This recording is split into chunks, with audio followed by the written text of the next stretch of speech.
vous invite à tourner vos yeux vers les écrans qui ont été installés un peu partout sur la patinoire des Galeries de la Capitale. Tournez vos yeux, voici, en avant-première, un petit bout de film, juste pour vous autres. À ce moment-ci, étant donné qu'il y a quelqu'un qui vient faire son apparition derrière le rideau noir. Alors, gens de partout au Québec, gens qui est réunis présentement aux Galeries de la Capitale à Québec, c'est le temps. Levez les bras dans le ciel. Allez tout le monde, levez les bras dans le ciel. Prenez une immense respiration. Et préparez-vous à accueillir le champion du monde, Demi Moyen, de la UFC, mesdames et messieurs. Voici GSP, Georges Roche Seigneur.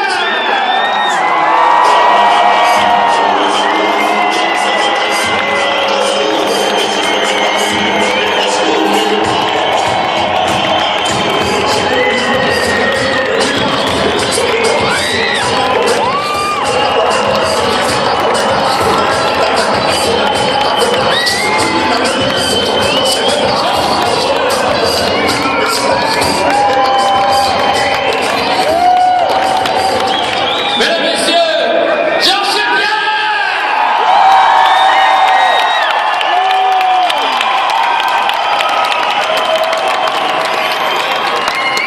C'est une grosse journée. Oui. Vraiment. On a entendu un peu plus tôt, je ne sais pas si tu es au courant, mais on a entendu la conversation que tu as eue avec Dana White. J'ai une grande nouvelle à annoncer. Écoute, les gens sont Grande nouvelle, là. personne n'est au courant. Ben, c'est toi. La raison pour laquelle je suis ici, en fait, je viens de raccrocher au téléphone avec Gary Bettman. C'est officiel, les Nordiques reviennent à Québec!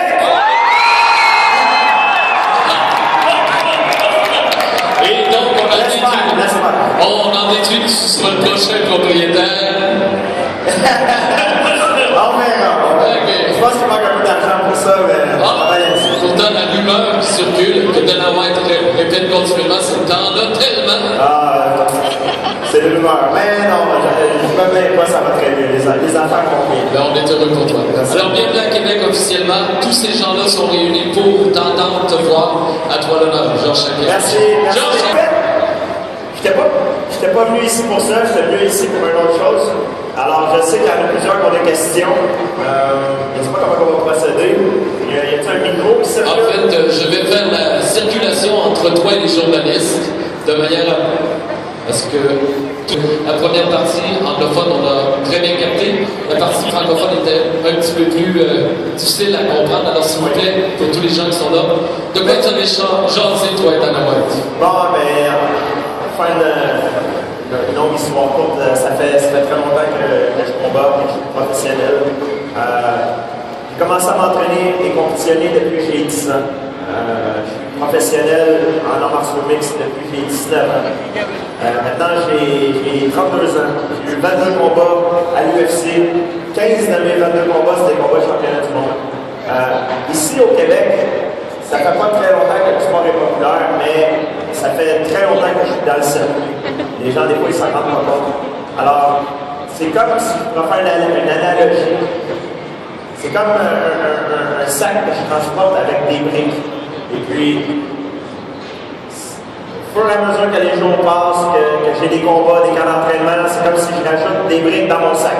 Et c'est un poids que je traîne à chaque jour.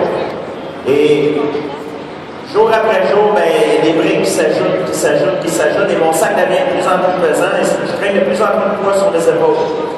Et justement, c'est rendu un point que j'avais trop de poids sur mes épaules. Il était temps pour moi de prendre une décision. Et j'aime pas dire retraite parce que c'est pas vraiment une retraite. Je qualifierais plus ça d'une pause. J'ai besoin d'une pause. J'appelle ça une pause pour garder ma santé mentale, pour me ressourcer, pour retrouver le goût à la compétition, parce que j'ai pas eu le temps d'avoir une vie normale durant toutes ces années-là, et là, je vais prendre le temps d'en avoir une. Et puis, si un jour ça me tente, et quand ça va me tenter, je me donne pas aucun laps de temps, ben, je reviendrai, et quand je vais revenir plus fort, et encore meilleur.